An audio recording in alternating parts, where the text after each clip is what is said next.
Welcome to the Tao of Our Understanding Recovery Podcast. In this podcast, we discuss mystical works of literature and how they relate to recovery. We hope you enjoy today's podcast episode. Hello, everyone. Buddy C. Welcome to the Tao of Our Understanding Recovery Podcast. Today we have Marla and Tina and Zach and Craig and Derek and a recording of Kate. I met with her and got a little recording of what she thought of this hat salesman and a capable ruler, which I'm kind of glad we did because I didn't have a whole lot. And if she had something, I wanted to hear it. Let's get to that in a minute. I do want to mention two meetings before we get started that are two Zoom meetings going on. One is Monday through Friday, 1 p.m. Eastern, and that's dailyrecoverymeeting.com. Marla, you go to that one, right? A good bit? I do. I would say 3 or 4 days a week. It's really become phenomenal. It's grown, and it's a really honest meeting. What topics? What do y'all usually do for topics? We pick a topic at the top of the meeting. Somebody will pick one prior to the meeting starting. And it's every day is different except for Fridays is Gratitude Friday. Gratitude Friday. That's good. Why not? And that's for any addiction, right? That's just yes, and it's not AA based. It's just recovery based. Not no protocol to follow or dogma. Is that going to keep going on after the coronavirus? We think so, as long as people show up, you know. Okay, yeah. Yeah, as long as people show up. It's really fun. It's fun. We laugh and cry. Then there's a second meeting that's 9 p.m. Eastern every evening, 7 days a week. And that's Zoom. AAmeetings.com is the direct URL, and you have to log into a Zoom account to authenticate for that meeting. And it is an AA meeting. It does have dogma. It has the AA dogma. So just be prepared. If you're an alcoholic and you need a meeting, come to that one. So that's every night, and that's going to continue. You like that, Craig? I thought it was funny. Yeah, I had to do that. I'm sorry. In case anybody's wondering, that's 2 a.m. GMT. So if you're cutting about at 2 o'clock in the morning, nothing better to do. Jump online. You're in Scotland? It's a great meeting. We've seen you one night, and they were fascinated. It was like they had a new toy. They wanted to talk to Craig in Scotland. They were like, "Oh, he's in Scotland. Let's talk to Craig." I'm gonna surprise you another night and turn up. In fact, I'll surprise myself and actually turn up to a meeting as well.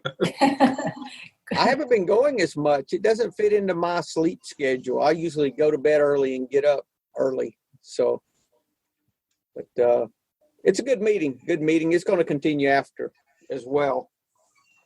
Oh, hello, Rob. Good to see you, sir. Catch me up, man. What's going on? Was able to get off of phone calls today. Got a house payment. I got to work, unfortunately. No, fuck that. I know. It's 2 o'clock in Denver, so going good. Nice to see you, sir. Glad you're able to make it. A hat salesman and a capable ruler. Who would like to read these for us? Would you read them, Marla? Read these or this? The whole page, both sayings. Yes. The hat salesman and a capable ruler. A man of song did business in silk ceremonial hats. He traveled with a load of hats to the wild men of the South. The wild men had shaved heads, tattooed bodies. What did they want with silk ceremonial hats? Next paragraph. Yao had wisely governed all China. He had brought the entire world to a state of rest. After that, he went to visit the 4 perfect ones in the distant mountains of Kushi. When he came back across the border into his own city, his lost gaze saw no throne. So yeah, this is a tough one. I thought it was a tough one, but And I did find some information, a little bit of information, and it's a little bit confusing, but it's all about how we value things, in giving things equal value. It's about our perspective. We value things based on our perspective, based on our karmas, et cetera, et cetera. That's kind of what I got out of it. Who else has something on this? I know Zach does. Zach's got a lot on this, he said, before the meeting. You do? I couldn't find not a whole lot. I couldn't find a whole lot. Do share. It made me want to buy a hat. I've made a firm decision to go out and purchase one. A ceremonial hat, a silk one? Yeah, we'd like to see that. Absolutely. No understanding on this at all, Zach? Nothing? Yeah, I really don't know, man. That's a tough one. I said the other week, some of these you read and you're like, man, that really hits you, and then some of them you read and you're like, what in the world are they talking about? To me, this is one of those in that category. So I'm excited to hear what you guys have to say. So anyone else before I play what Kate? I think I've set it up to where I can play Kate and we all hear it. But Craig, I think it's possible that somebody was drinking and they thought, you know what? I'm going to write a story about a hat salesman and a king. And in 2,500 years, this group of alcoholics are going to sit around and try and make something of this. Contemplative. And they're just going to be really confused. And I think the basis of this is not to meddle in things that we're not supposed to. With the hat salesman trying to sell his hats to tribesmen with tattooed body and short hair, what's he doing with that? And he placed great value on his silk hats, but he took them to people who did not value them. Yeah. So he's meddling in other people's affairs, I think. And it's pretty. Yeah, I'm all up for free commerce and trade, but there's just some people that we shouldn't be trying to sell our wares to, and that's I think we should be picking our audience, picking our market, picking things more wisely. I think was what I got out of this. Surely that there may have been a better demographic that he could have sold his hats to. These people were bald. They needed a hat. It said they had short. It said they had. I thought it said, shaved heads. Yeah. Well, this Those is are the people that need to be wearing hats. This is another translation of that. This is the inner chapters from Guy Fu Feng in Jane English. A man from the state of Sung selling ceremonial caps made a trip to the state of Yu. But you people, having short hair and tattooed bodies, had no use for them. Then Yao brought order to the people of the world and brought order to the people of the world and ruled wisely over the lands bounded by the four seas. But returning south of the Fane River after his visit to the four sages at Mount Q, he lost his interest in the empire. So the first one said, what did they want with silk ceremonial hats? And I was like, I thought they wanted them. So it's asking what they wanted with the hats. But then this translation says they had short hair and tattooed bodies, had no use for them. Right. So this is not something they wanted to begin with, I don't think. Right. He was just a salesman trying to sell. Just a salesman. I thought he had gotten an order and he was taking them. I thought they wanted them. Was how I first read it. And the second paragraph, I kind of read it is he went to the mountains to the four whatever they were called, and he awoke. And so when he came back to his throne, it no longer meant anything to him to be a ruler and a leader. That's what I heard too. All right. Oh, good. Hey, let's listen to Kate. I think I got this set up to where we can listen to her And I'm going to get you guys to let me know if you're hearing this. Okay, I've got Kate with me. Kate, I know you can't make it to the regular recording today, so we met a few minutes early. I wanted to make sure I got your thoughts on a hat salesman and a capable ruler. So lay it on me. Okay. So the hat salesman and the capable ruler seemed like it had two different stories that were like totally separate from each other. But I tried to connect them a little bit.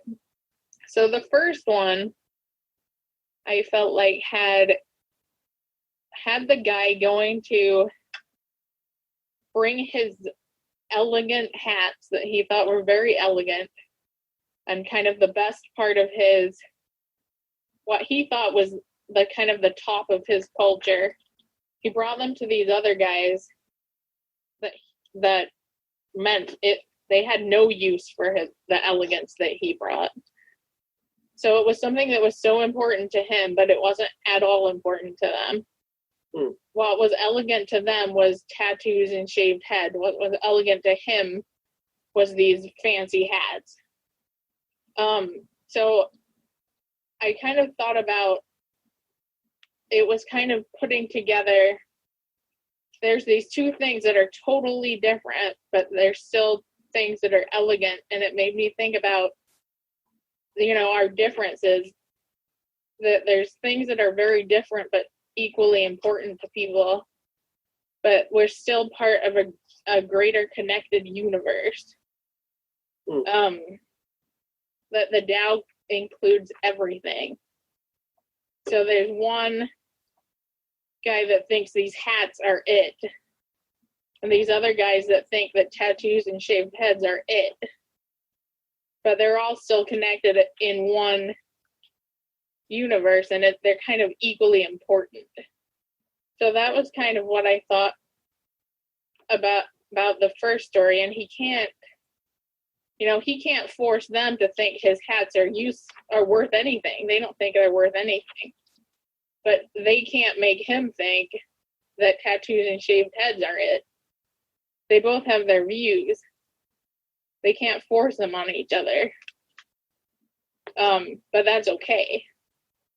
And then the second part, I thought, this guy is ruling this world and this country, and he's proud at first. It seems like he's proud at first, and then he goes and sees the wise man, and gets more in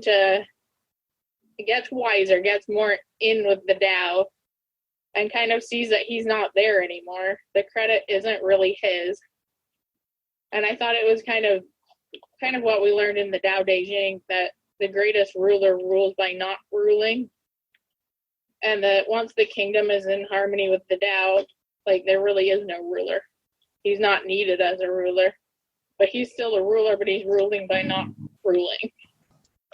That's why he's lost his gaze, right? It no longer is important to him. Right. Yeah. So I thought, they're maybe juxtaposed. They must be juxtaposed to each other for a reason.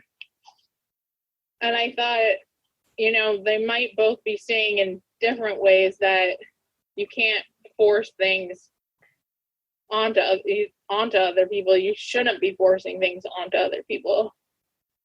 I don't know. It was kind of difficult to see how they should be juxtaposed to each other, but they both sort of have that in them.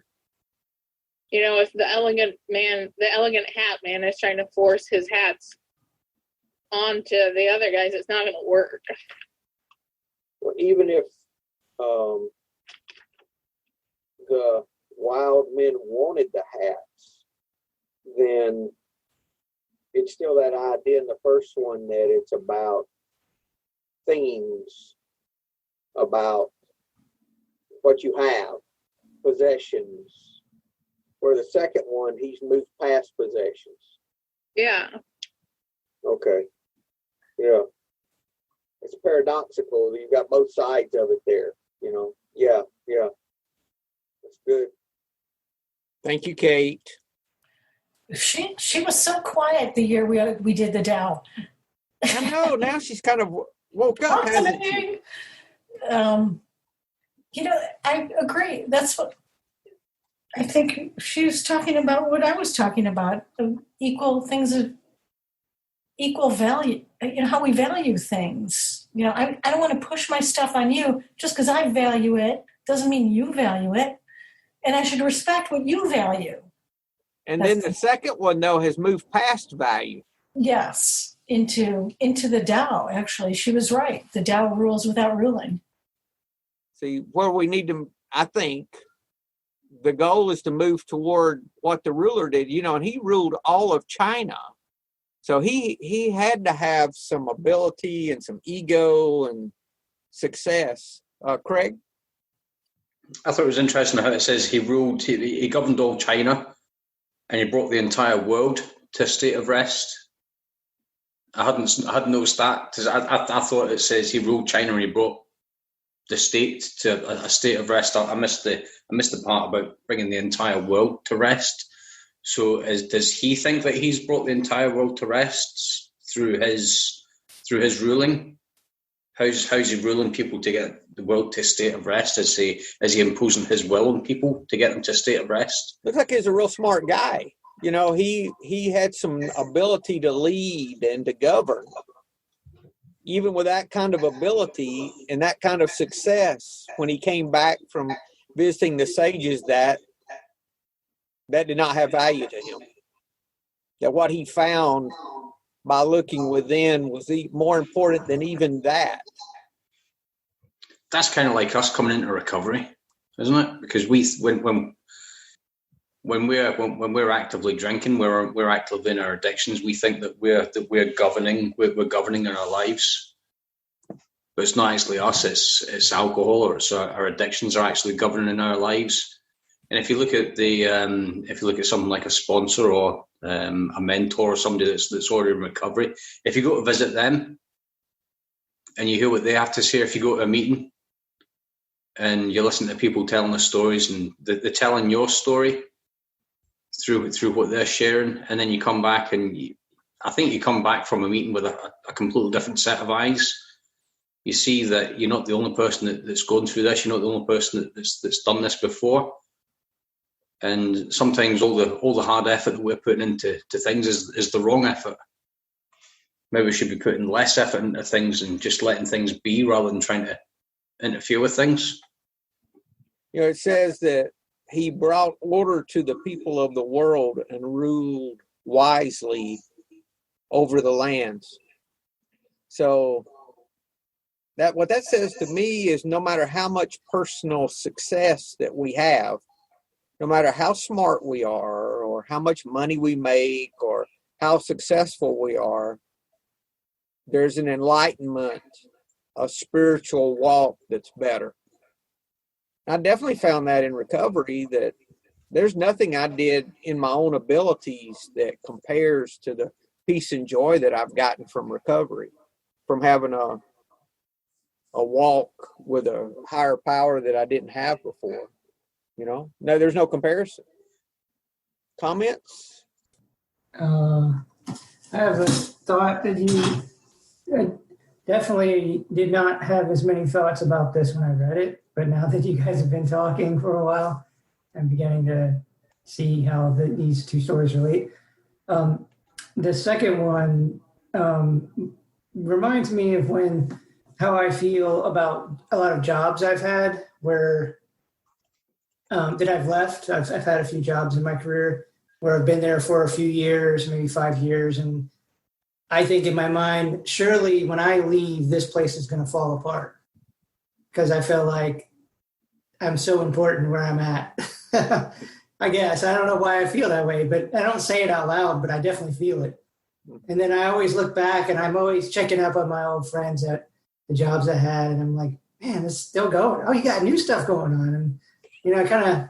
They're improving even. How is that? Yeah, they might be better off. Yeah, fair enough. But it's interesting. Yeah, so maybe, I don't know. What is this? Somebody else. Is that a gnome? What is that? Callum, say hello. Unmute yourself, Craig. Hold up. Unmute. You're muted. Oh. There you go. He looks like Leo Sayer. He's going for the Leo Sayer haircut. You're so right.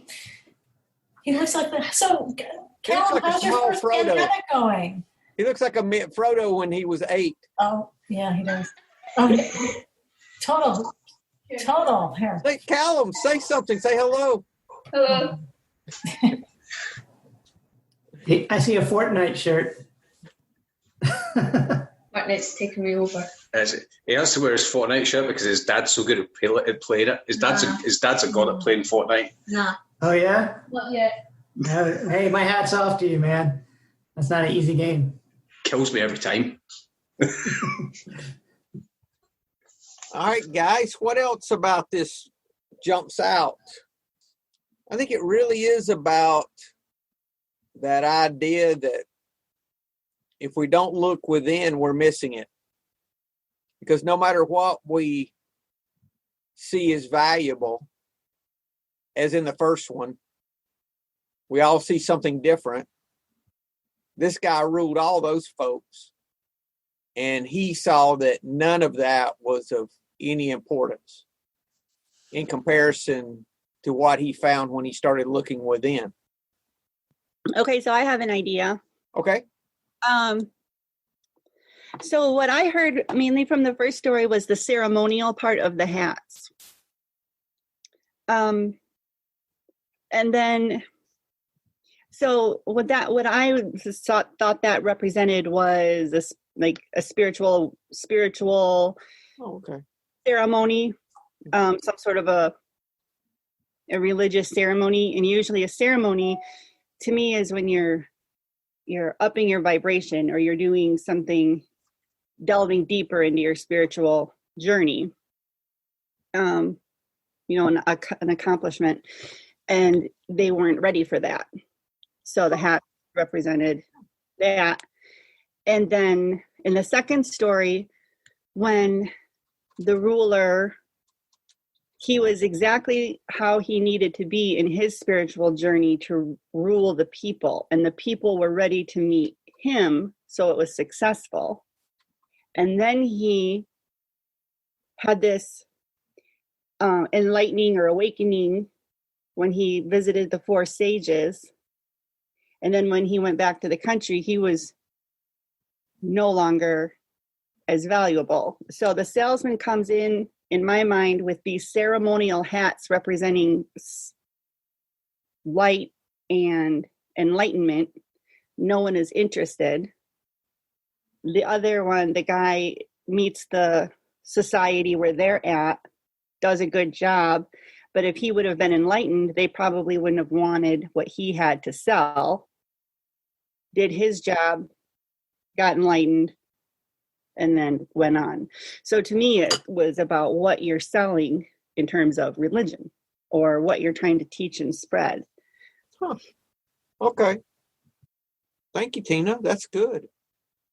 So what is the moral of the story is? I honestly think enlightenment, and probably because it's something I've been maybe struggling with, or is it feels like sometimes it's a very lonely trek when you're discovering all these things about yourself and you don't have a lot of people on board. You don't have a society full of people saying, yeah, me too, I get that, because it's a very lonely process. And so you have all these ideas and these movements and these things, and you want to try to give it to everybody else, like the ceremonial hats, but no one's interested because they're not there. And so we do have leaders, we do have people that are where they're supposed to be spiritually. And that's what goes along the lines with when we've talked about the Tao before, about not judging, not saying someone's better or more enlightened or more advanced, because they're exactly where they're supposed to be. You know, the leader at the second story was exactly where he was supposed to be to do the most good for the people. Then he became enlightened and just changed his journey. Not that he got better or more, whatever. It's just different. And so for me, the moral is just because you're going through something, the rest of society may not need it. And just, people are exactly where they're at for a reason. And then they can move on and change their direction, or sometimes they do, and then they're not as popular or highly sought after, but your journey is where you're supposed to be. It's hard to say without saying better, like then you're better, because you're just different. And that I've really, that's been a theme in my mind for a couple of years now of trying to say, because I've been taught that so often, that no, you're not better in your program. You're just in a different spot on that, you along your journey. And as we've talked about, the longer you are on this journey, the less you realize So it's perspective anyways. Thanks, Tina. That's good. Craig? Maybe the moral is that you're not always going to get what you're looking for. Maybe you're going to find more. Maybe you're going to find more than what you're looking for. Maybe you're going to find less. Well, in the words of Keith and Mick, you can't always get what you want, but you always get what you need. You get exactly what you need. Yeah. No truer words were spoken. Keith Richards for president. I'll second that. I don't think he qualifies to be president. It's a technicality. Who else? Zach, do you have an opinion now that you've listened to everyone else's first? There's a lot of good stuff. If I had to take something from it, it would still just have to be that, sometimes you don't know, you know what I mean? And that's, at least in my case, it just, I don't know. It just feels very like, I don't know that he's saying anything, you know what I mean? I think Craig might've been right at the beginning. Some guy, 3,000 or 4,000 years ago thought, I'm going to write a bunch of absurd stuff and see if anybody makes anything of it. To each his own, definitely. I see a libertarian slant on this. We all have to find our own way. Are we, just so I'm clear, do we think it's two separate stories that are being told at the same time? Is that right? That's what I assume, Zach. Okay. So the man selling the hats was not also the ruler of the country. No. Okay. Not that I think the two stories are just told together to form, both are two parts of the same thought. Yeah. I think. Could be wrong. Yeah, I don't know. It just feels like there's so much I don't know, and maybe I don't need to know. I don't have to know, but a man of sung, like where's sung, what's sung, Yao, who's Yao, it's a lot of people, a lot of names. 4 perfect ones. What are perfect ones? They're capitalized. Are they like gods or something? They're sages. Yeah. The other translation said they were sages. I had not picked up on the ceremonial hat, Tina. I just picked up on hat, not ceremonial. So thank you. It just makes me feel like I have more questions than answers, It's like the first group is still into the things, The one guy's trying to sell and the other folks aren't interested in what he's selling, but both have value. I keep thinking of rulers who rule and set up like maybe castles or statues or, a lot of pomp and circumstance around ruling, and how they may begin to think that that's important because it's working. Look, everyone is resting, or everyone's in a state of rest. And I think Kate was seeing some connection between these two stories, which when you were playing it, I understood what she said, but I can't remember exactly the connection she was making there. But it seems to me like there may be a connection between these two stories because of the ceremonial part in the hats, like Marla pointed out, or Tina pointed out. But because I picture like when you find these ruins, like these ancient ruins, and sometimes some of them, like the Mayan ruins, there's these like immense structures with stairs that, were sometimes 200 feet high. And, was that all necessary to rule those people? Did those people need that to live and be happy? That according to this story, no, that wasn't necessary. And those people were, it kind of like, I guess, back to leaving my jobs where I thought that I was necessary in the job for that place to function. The way I did it, the exact way I did it. But I don't know. I just had to say that. It's interesting. Yao, the ruler, must have felt he was lacking something after he had governed wisely, been very successful. He still lacked something, or he wouldn't have went to the distant mountains to seek out the sages. So even after he was so successful, he realized that was not satisfying. Or why else would he have gone and pursued the wise man? Right. Where did his existential angst come from? And so then he realized that his peace was not in all of his success. Because he said after he visited the sages, when he crossed the border into his own city, his lost gaze saw no throne. In other words, it was not important to him anymore. I have felt that way with raising kids. You kind of gotta dumb yourself down for about 10 years to relate to them. And, see, Craig laughs. He knows what I'm talking about. I remember. I told I got pissed off at my wife. I said, I swear you pushed out half your brains with those kids. I said, what happened to you? I said, we can't even have an adult conversation now. It's true. But you got to do it. I mean, and it's for the greater good. Like I was saying, and it would be nice to be able to be on sabbatical and go take 4 years and trek the mountains and hang out with some sages and, but a lot of people do those things later in life, and you kind of got to do what you got to do and gain the experience so that you can go on to your next stage. And that's what I was thinking of with, when he was leading the people, he's probably like, all right, I got to get this done. It's my rent on earth and whatever. And then you gain you learn that having all the power in the world, it's like what Jim Carrey says, I wish everybody could have all the money and get famous. So they realize that that's not what's going to make you happy. So you have to kind of hit that to realize, oh no, we have to go through everything.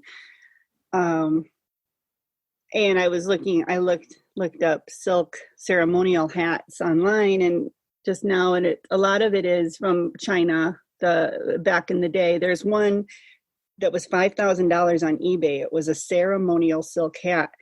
And it seems like those two words only go together the ones I've just looked up for China. And it must have been a really big deal. And then a silk robe with your name embroidered on it.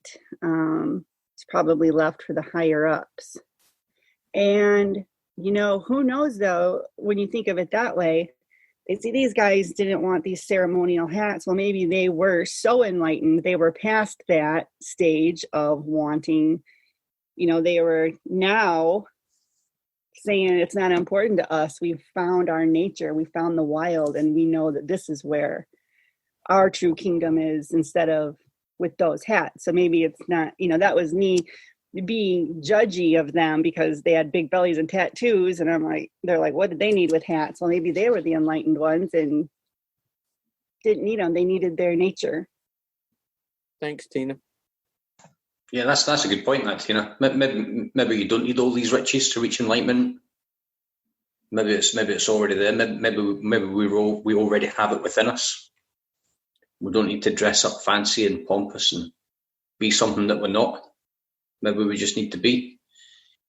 How many times have you attained a goal that seemed so important and it was hollow?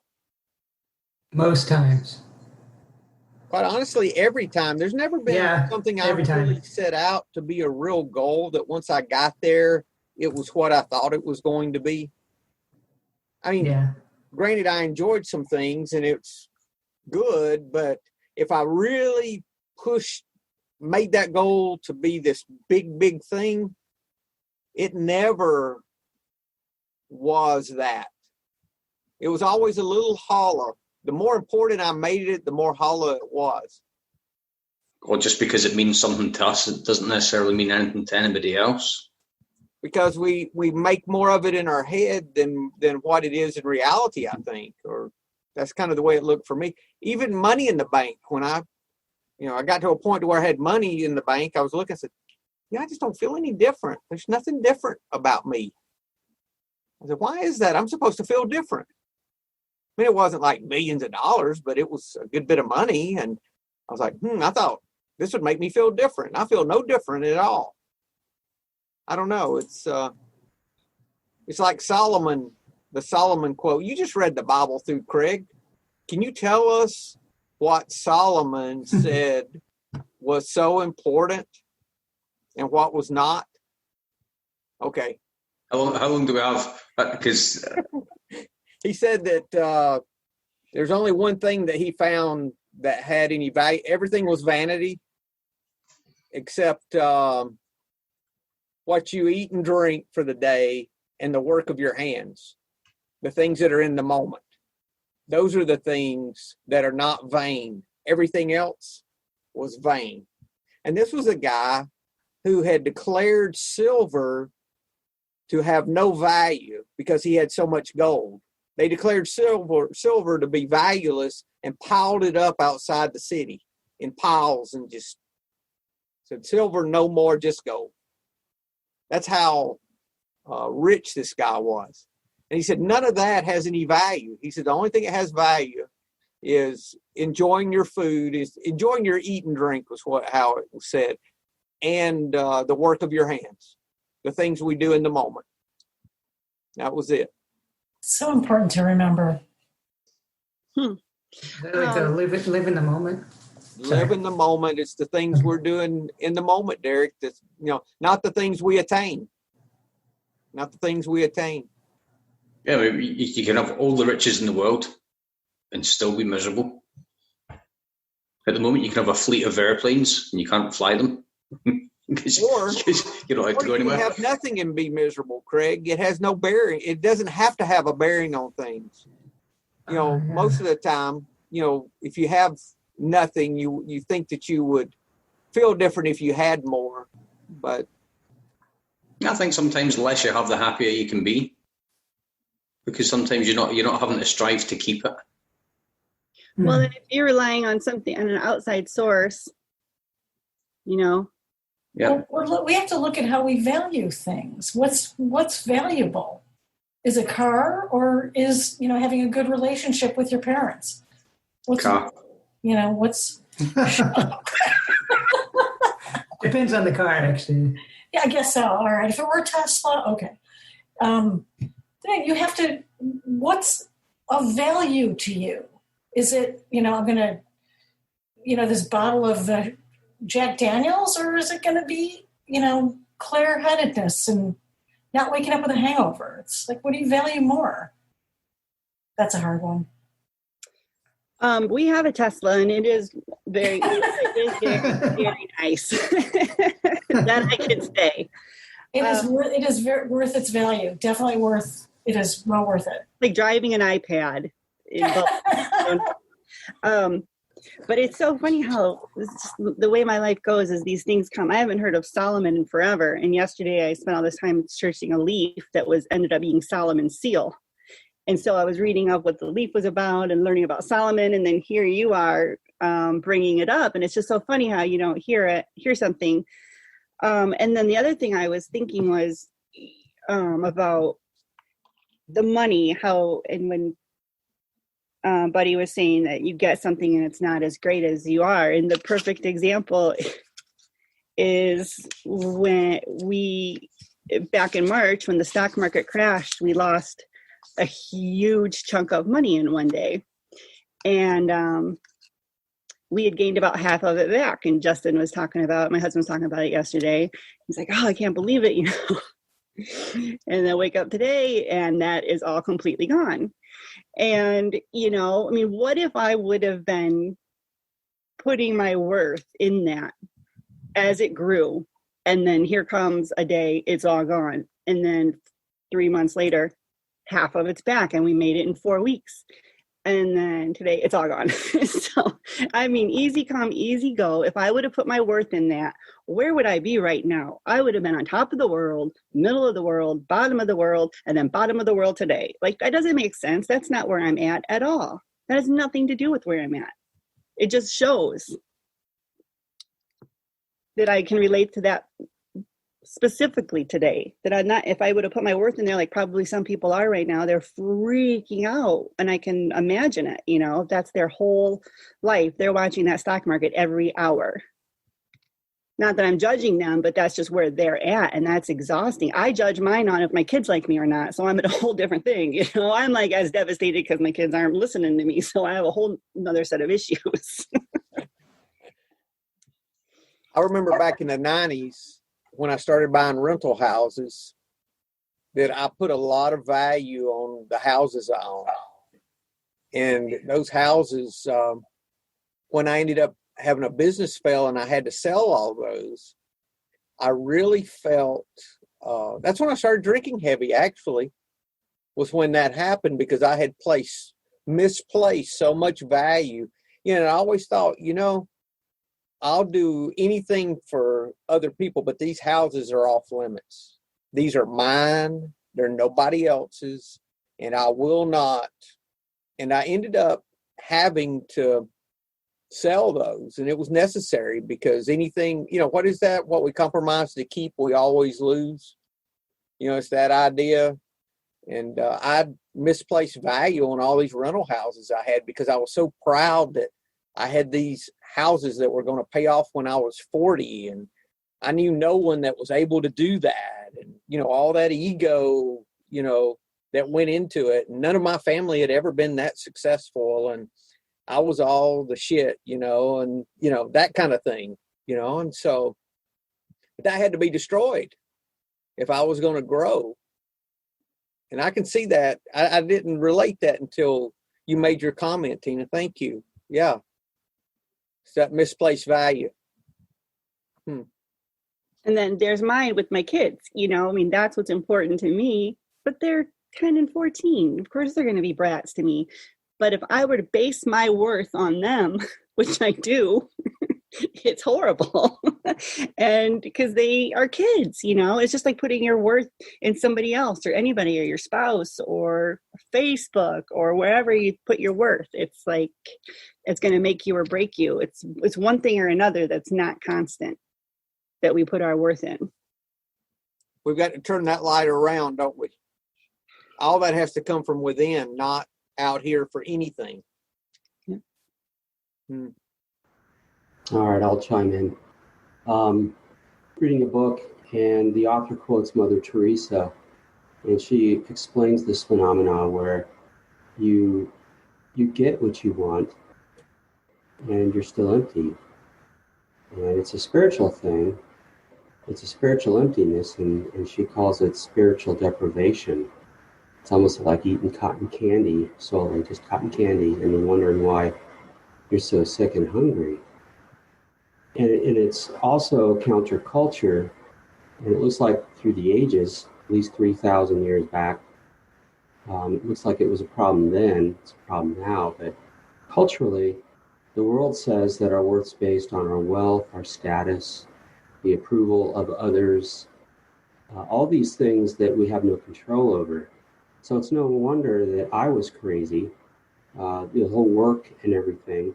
You work 30 years on a career and then have somebody just change it on you and completely do something different.